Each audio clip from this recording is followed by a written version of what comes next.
Hey everyone. If you love this podcast, can you do me a big favor and please give us a review on whatever platform you're using and tell a friend or family member to subscribe? And speaking of subscribing, that's the best way to keep up because you'll get a notification each time we upload a new episode. So make sure you hit subscribe on whatever platform you're now using. Finally, if you're feeling generous, appreciative, or perhaps a bit guilty for getting all this free content, go to patreon.com/The Suzanne Venker Show and become a member. You'll get free ebooks, early access to the episodes, and a chance to win the occasional free 30-minute coaching session with yours truly.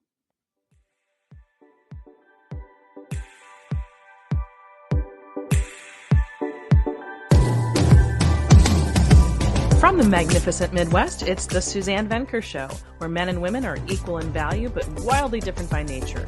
Join us here every week as we challenge the culture's hugely flawed narrative about men, women, sex, and love. From coast to coast and from around the world, thank you for joining us. So today I want to talk to you all about what I've been seeing over the past several years in my coaching sessions with respect to modern marriage and relationship problems.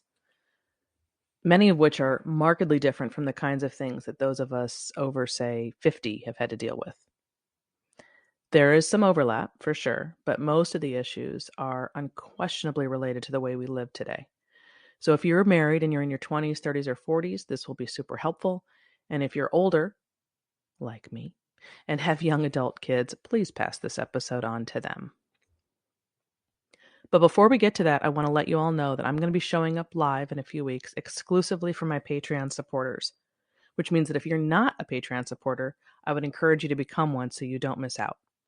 Just go to patreon.com/The Suzanne Venker Show, and you can choose from one of 4 different, very economical tiers. Once you do that, you'll become part of our inner circle and will then receive information about this upcoming live Q&A.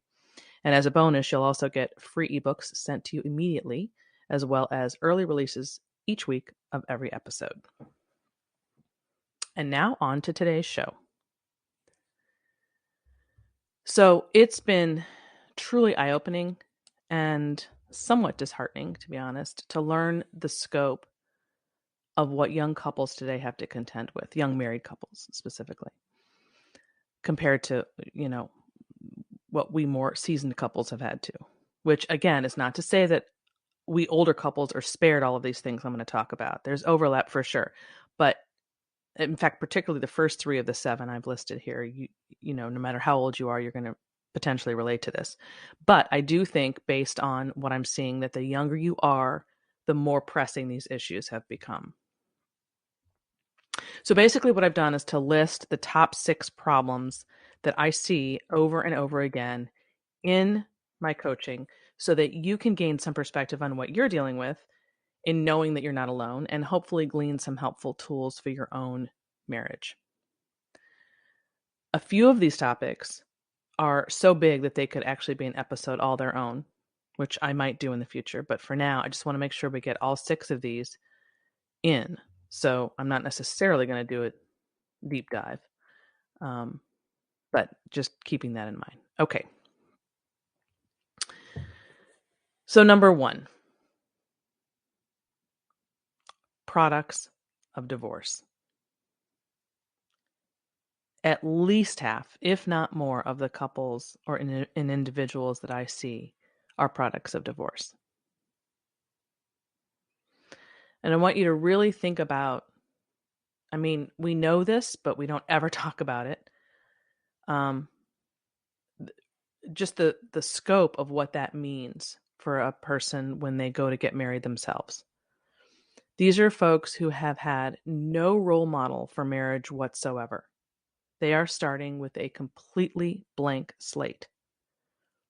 And not having that model is going to dramatically impact your view of marriage itself and cause someone to be skittish about marriage. So when I was preparing for this, I remembered a quote that I'd used in one of my books, so I pulled that up to show you what I mean here. In the January 2019 issue of Elle magazine, Jennifer Aniston, who's twice divorced, said, in an interview, quote, "I'm sure because I was from a divorced parent home. That was another reason I wasn't like, well, that looks like a great institution." End quote. And Jennifer Aniston isn't the point. The point is what she said. I am confident most people who are products of divorce feel or have felt. And the only way you'd come away with a more positive view of marriage is potentially if one of your parents remarried and gave a better model for it. But even then, that's very complicated because the kid doesn't want you to be happily married to someone else. So you may have a different model of how it can work, which is great, but you're dealing with all these other issues because you wanted it to be with, your parents. So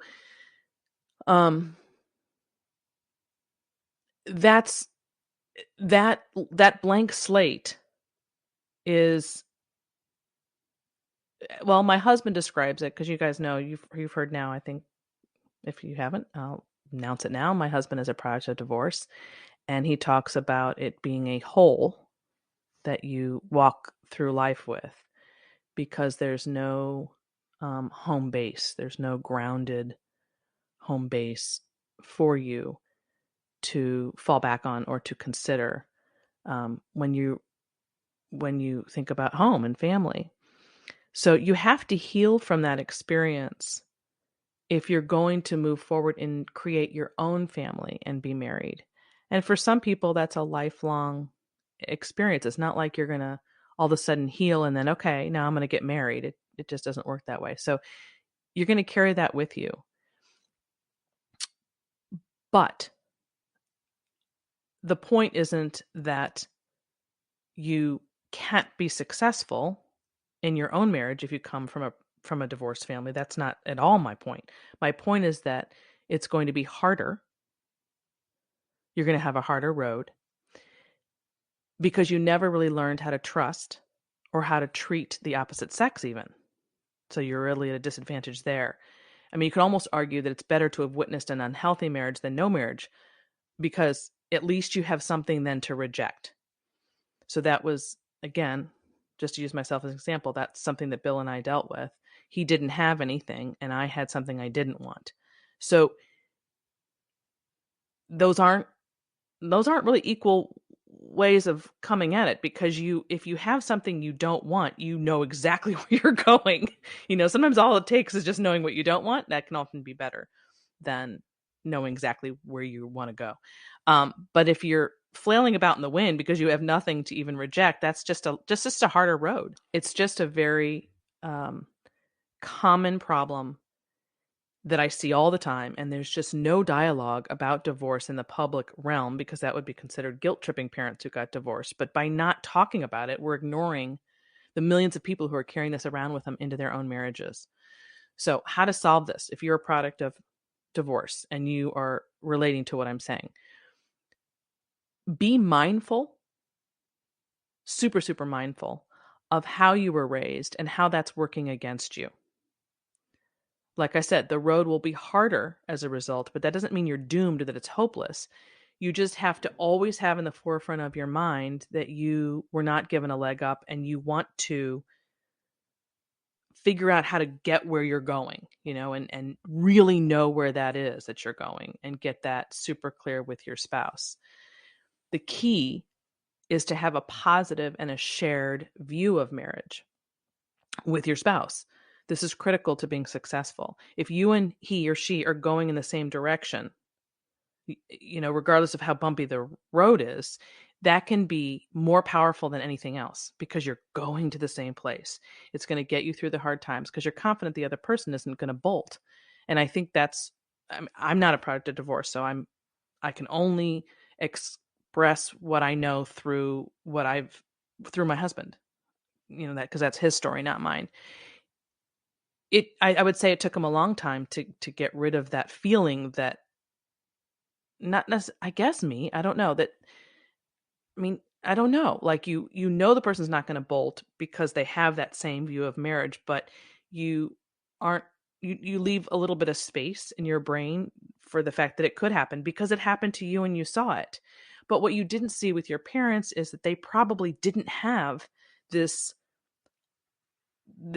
really great communication and a shared goal, which is part of why it broke down.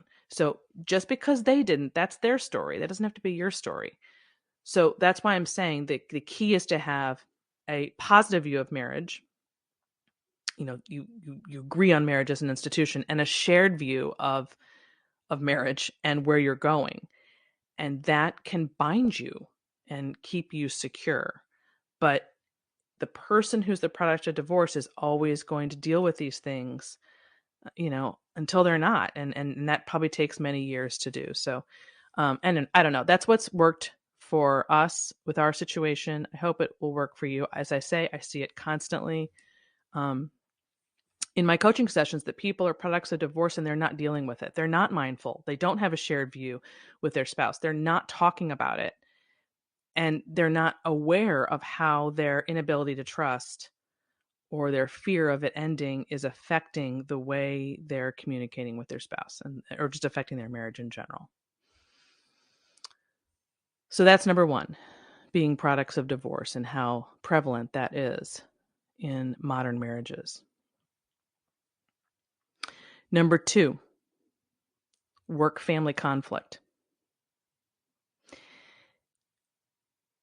You can imagine yes, if you're older, you can have dealt with this as well, and you might, but it is super prevalent for the younger set. This generation is having to negotiate childcare and household chores on a continual basis, thus creating a competitive rather than a complementary relationship. So I'm always surprised by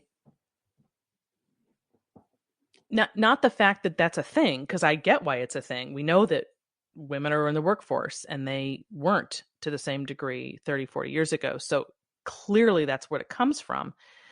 But what is surprising to me is that it hasn't been ironed out still. And there are a lot of reasons for that. I mean, for one, they didn't talk about it in the dating stage. They didn't get super clear about what they were going to do and who was going to have what role and what your responsibilities were. And I hear from people a lot on this. And so it's a constant source of tension and conflict. And okay, I get it. You didn't discuss it in the dating period, but you can still restructure things now after the fact. Because here's what we know.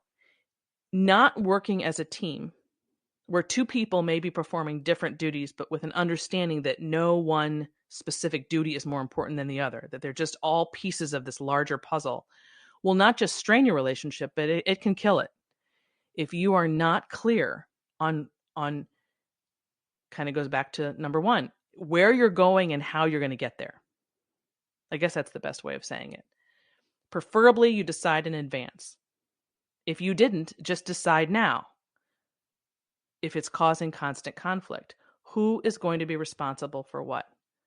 Make these decisions not that different from the way you'd make a business deal.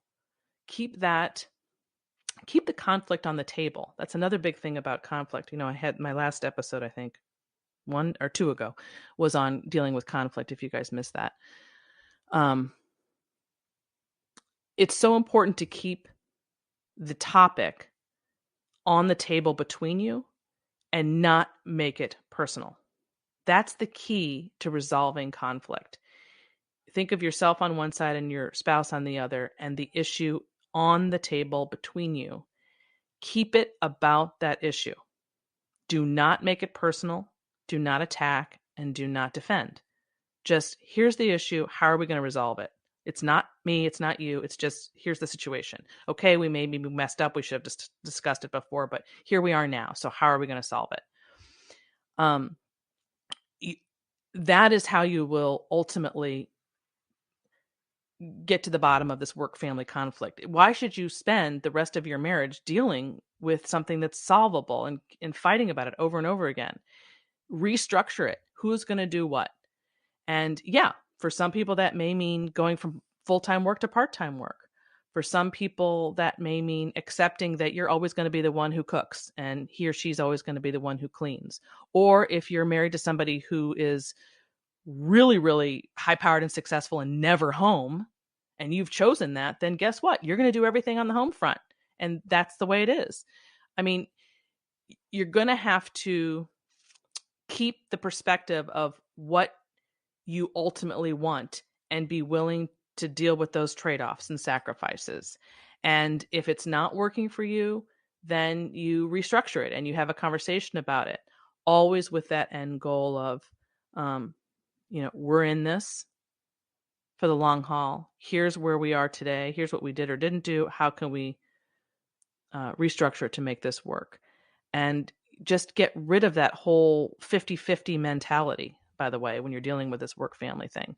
Forget about it. Forget about what the culture says. Ignore it all. It's all crap. You need to work out what works for you. And there are times when you are going to feel put upon. Someone's going to feel put upon. Someone's going to feel like they're doing more of this or more of that. And that's a death knell for your marriage, because you got to get past that competitive stuff and get into, again, what is the goal? Each role is participating equally value-wise to get to that goal. So for some people, this is going to be easier than others. I mean, it kind of depends on how you set up your life and if you fell into your respective roles or if you were purposeful about it. And, there's going to be men who have to do things that maybe their own parents didn't do, and they have to say, hey, this is my life and this is what I've created, so I'm going to do this. And vice versa for the women. My mom and dad didn't do this, or my mom didn't do this or whatever, but I'm going to, because this is a life I've created. Basically just scrapping your childhood messaging and the societal messaging and just figure out what works for you and be in agreement. And it's like signing a business deal. Once you've made those decisions together, there's no taking it out negatively on the person later. I mean, you have to find a way to deal with feeling put upon or feeling whatever you feel without attacking the other person if you've come to the agreement together. And don't look at things like this is his and this is mine, or this is hers and this is mine. It's ours, whatever it is in the house. It's not, does he leave his shoes there, or was this his or her dish? It's just the dish. Just do it. The same way you would at a job. You wouldn't say, well, my coworker put this here, so I don't know, you might with that. Maybe that's a bad example. But anyway, so, okay, that's number 2. Number 3, now this one's a huge one. And again, yes, any generation can be doing this, can be dealing with this, but it is very trendy among the modern generation, and that is separate finances. I run into this constantly.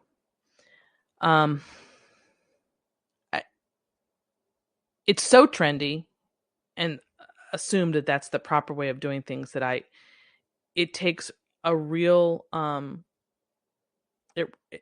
there's a lot required to sort of explain to young people why this is a bad idea. Okay. Because the magnitude of this problem is very great. I'm going to read something from the Western and Southern Financial Group study they did. This was just in January, and there are 2 key takeaways that I thought were very interesting. The first one was 63.6% of Americans surveyed have never discussed debt with their spouse. Like, what? How is that even a thing? How is that even possible to be married and not discuss debt with your spouse? If you're not discussing it, you're not dealing with it. And if you're not dealing with it, it's going to come back and bite you. But then the other takeaway, which I believe is connected to the first one, is that couples with joint checking accounts were the most likely to fight about spending habits among all couples surveyed. Couples with joint checking accounts were the most likely to fight about spending habits. Okay, so in other words, the modern generation has determined that, well, I don't want to fight like my parents. I don't want to get divorced like my parents. So the best thing is just keep everything separate.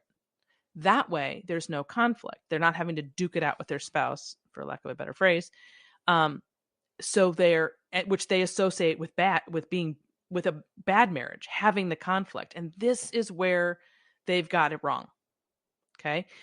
Going back to the last episode, I think it was 162, the fights you're avoiding are the ones you need to have. If you guys missed that, go back to that.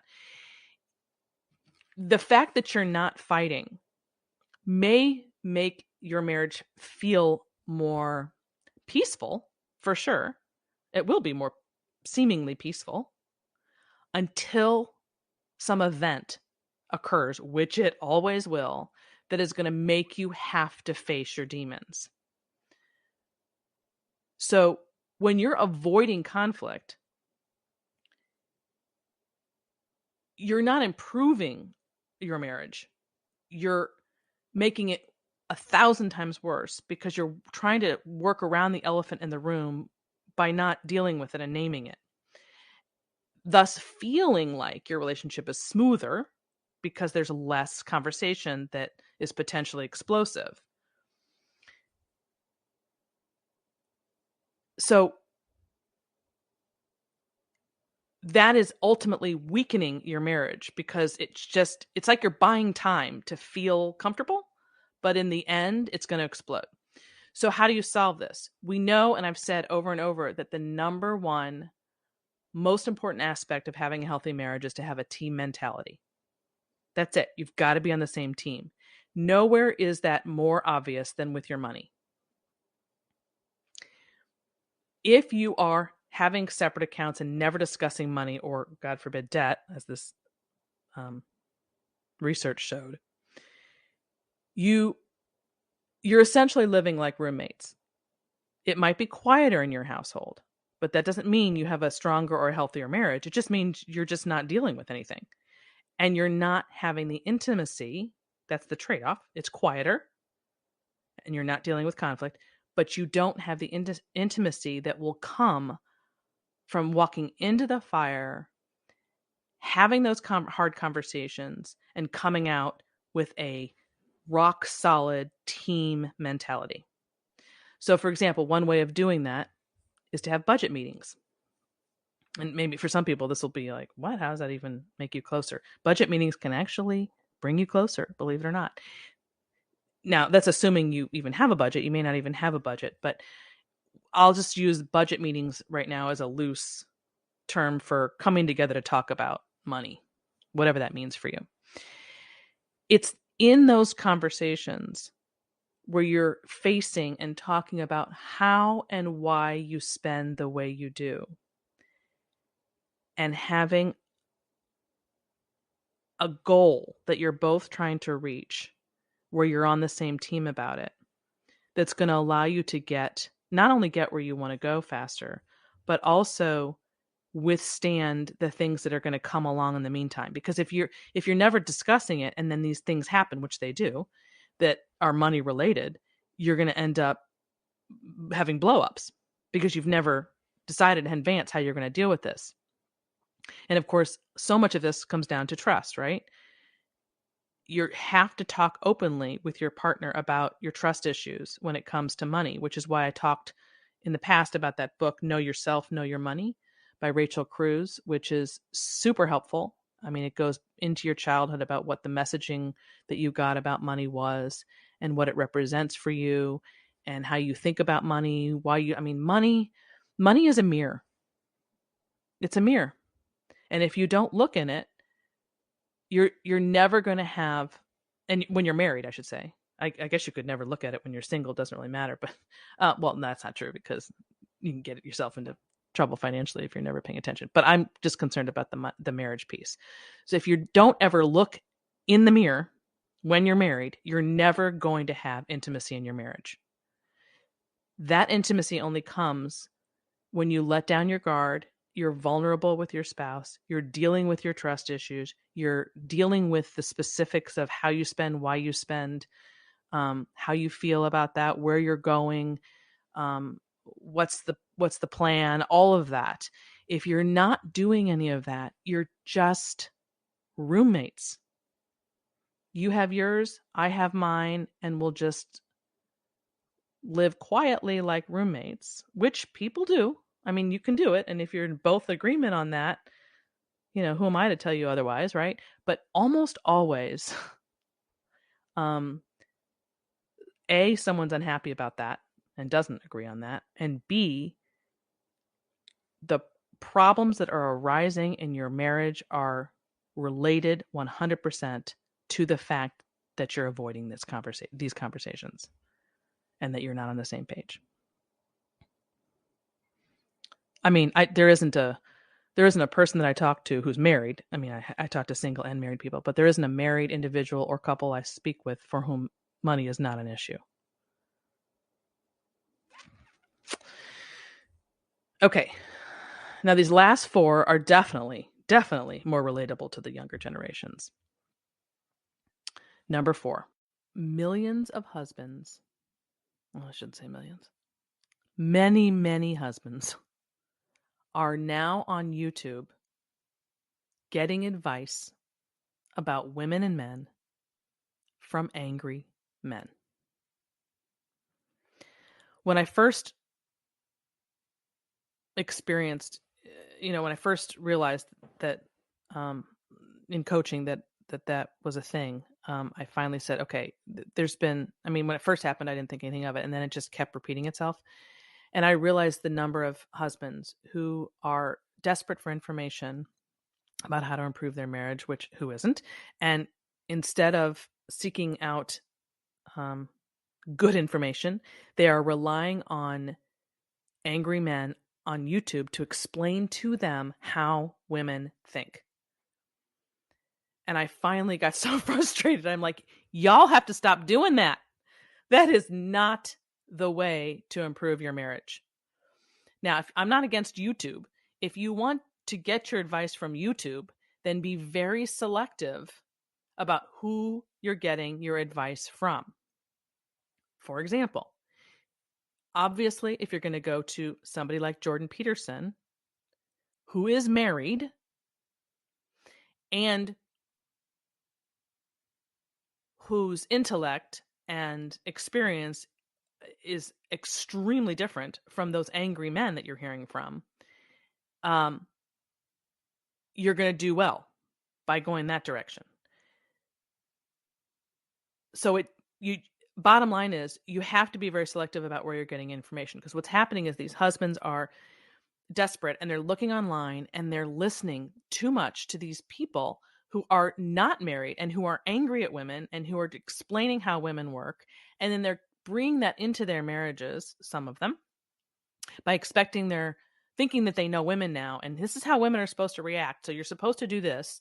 And if you don't do that, then I'm getting screwed. That's not going to help your marriage at all.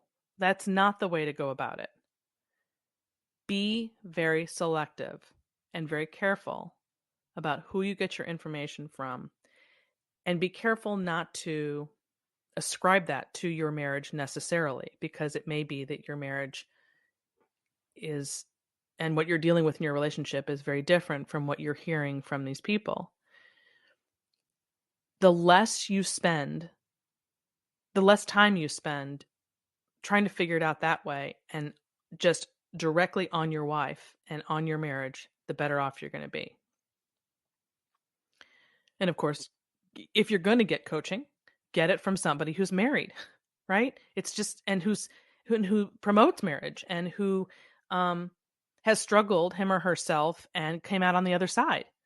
Those are the people you want to get your information from, not angry men on YouTube who hate women or who have nothing good to say about marriage.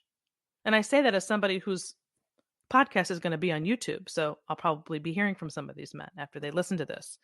But if you're in the business of helping marriages and helping relationships, obviously I don't want to align myself with people who are angry and hate marriage or hate women. I understand the complications of modern marriage very well, and I have a lot of male followers because I'm fair and because I'm not feminist in my thinking. But that doesn't mean that I'm going to join forces with men who hate marriage and have nothing good to say about women. That's not helpful. So that's number 4. Too many husbands are on YouTube getting advice about women and men from angry men. Stop doing that if you're married. or even if you're not married and you want a healthy relationship, that's not helpful. Be selective. Be careful who you're getting your information from. Number 5. Now I'm going to turn to the wives for a different reason. Many, if not most wives, or women in general, are on social media, much more so than men. That is also destructive because what women or wives are experiencing are two things which kind of go hand in hand. One is FOMO. You probably heard that, fear of missing out. And the other is the green grass syndrome, where you're comparing your life to other people. That's pretty much what social media does for women. I mean, they're not going on there to experience that, but that's what they end up experiencing. It is enormously destructive to marriage. Enormously. There's no way to improve the relationship you have by looking outside at what other people are doing. Nothing about that is going to be helpful. I'm not saying you can't ever be on social media. I'm saying, set a time limit for sure. That's another big thing. I've seen women who are spending hours and hours and hours and hours and hours on social media, just endlessly scrolling. And that in and of itself isn't, I mean, men do this too. But if I had to pick what the two marital issues are for like what they do differently, it's what I've put here, which is that husbands are on YouTube getting advice. This is what I'm seeing. And that women are on social media and scrolling endlessly to the point where they're just not focusing on their marriage at all. They're just focusing on what's outside, and that makes them feel that they are missing something. That's not how you gauge your marriage and figure out how to improve it, by looking at other people's. What you're not seeing there is perspective. You have no perspective when you scroll through that way and you look at something. What you're seeing is not authentic. It's just a clip of a scene, and there's a whole story behind it that you can't see that would, if you knew it, would totally change the way you are viewing it. And you're never going to see it. You're never going to be privy to that information. So all you're seeing are these clips running over and over in your brain. And then you turn to your spouse and be like, well, I don't have that. I want that. I mean, this is why I said earlier that these issues are so big they could be an episode on their own. But again, I just wanted to point out what I'm seeing that's making marriages so much more difficult for the younger set. And this is a big one. It's just huge. So that's the answer to that. What is that? You set a time limit. I mean, you could go cold turkey. Some people do, but I don't believe that most people will do that. So I'm trying to give you something that's more reasonable. Set a time limit for yourself. Be disciplined and gain some perspective on what you're seeing, and understand that it's almost like just watching a rom-com. You're just tuning out, and you're just tuning out into fantasy land. But you've got to keep it as a fantasy and not bring it into your marriage. And if you struggle with that, then you might have to go cold turkey, because you're never going to have a strong marriage or relationship if that's your MO, and if that's a regular part of your life. Okay.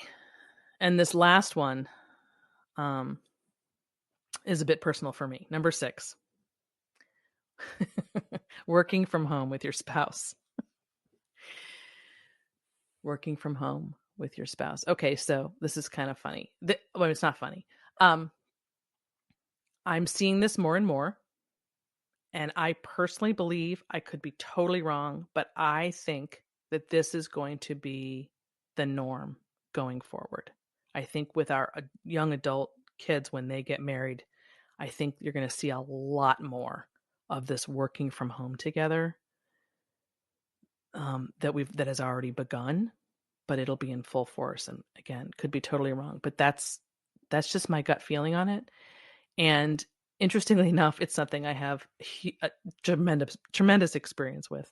My husband only had a traditional job, meaning working outside the home, leaving in the morning and then coming home at night, for the first 5 years of our marriage, and the last 20 until recently, he's been home based. Now, for many, many years, he traveled, so he wasn't at home all the time at all for a long, long time. And it's really the last 5 years where he's been super home based. But it's always been an issue. And now he's gone again with a different job. But anyway, I know a lot about this. Again, this could be a whole episode. But I'm seeing it more and more in the younger set. And I mean, I'm seeing people who are like, there's a stay-at-home mom with several kids who's married to a guy who works from home at the kitchen table. I'm like, no, that is not going to work.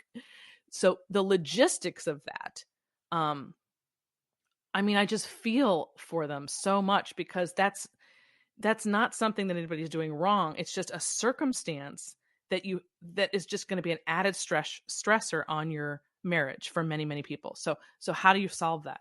Okay, there are several things you can do to alleviate the inevitable problems that will ensue from that, and make an already trying situation worse. That is to, number one, get an office outside the home if you can. I did that for a number of years. Get an office outside the home. Somebody has to, and that's going to be complicated for some people because they don't necessarily have the money. And we didn't for a long time. But some people might. So that's option one. This other one's going to sound really, really big. But again, depends on the circumstances. Move to a different house that is more amenable to this situation.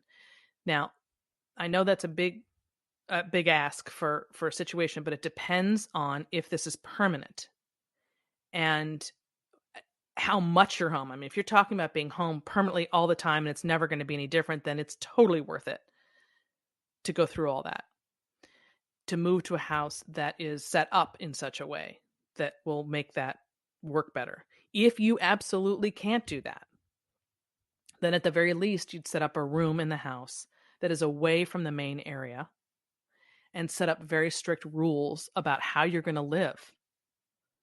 How are we going to do this? Because that thing that I just described of several children under one with an at-home mom and a dad who's at the kitchen table, that's just crazy business. That's not going to work. So if you have to be in the same space, you need to set up the space in a way and have very strict rules about when am I home? When am I not home? When are you going to be in this space? When are you going to be in that space? I have a friend who had to listen to me talk about the working from home thing for years. And now we've flipped where my husband's out and hers is home for the first time ever in their marriage after 25 years. And she gets his lunch ready and then disappears.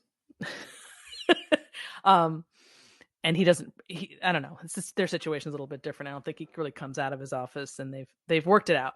But the point is there's rules there. And it's not fun. I mean, it's really, really hard, to be honest with you. I truly believe in that phrase, for better, for worse, but not for lunch. I think it's crucial to be apart throughout the day. And so that's probably been the biggest stressor. Well, not probably, for sure, on my marriage. There's just no question about it. But again, it's not anything that anybody did wrong. It's how are we going to arrange this so that it works? And there are options. Just don't walk around and deal with it. I mean, and deal with the fallout of it without coming up with some sort of solution. There is just too much conflict going on, too much potential for conflict. And yeah, I mean, I really, truly feel like, gosh, I hope I'm wrong. This is going to be the norm going forward for so many couples. I see it. And I mean, that could potentially destroy a relationship. It really could, if you do not get a handle on that. It's just not meant to be that way, in my opinion. Marriage is hard enough, and we don't need to see each other 24/7. So anyway, that's it. Those are the 6 things. Those are the most common issues I hear about on a regular basis. And I hope that those of you who are listening who can relate, feel more normal in knowing that what you're dealing with, many other couples are as well. That's why I wanted to do this episode, and that you have now heard some solutions that can work. And that ends this hour of the Suzanne Venker Show. Don't forget to subscribe to this podcast and to leave us a review, as well as share this episode with a friend. As always, you may reach me with any questions or comments at Suzanne@thesuzannevenkershow.com. And if you would like to support this podcast, which would be very much appreciated, you can do so at patreon.com/The Suzanne Venker Show. Thanks, everyone. Have a good week.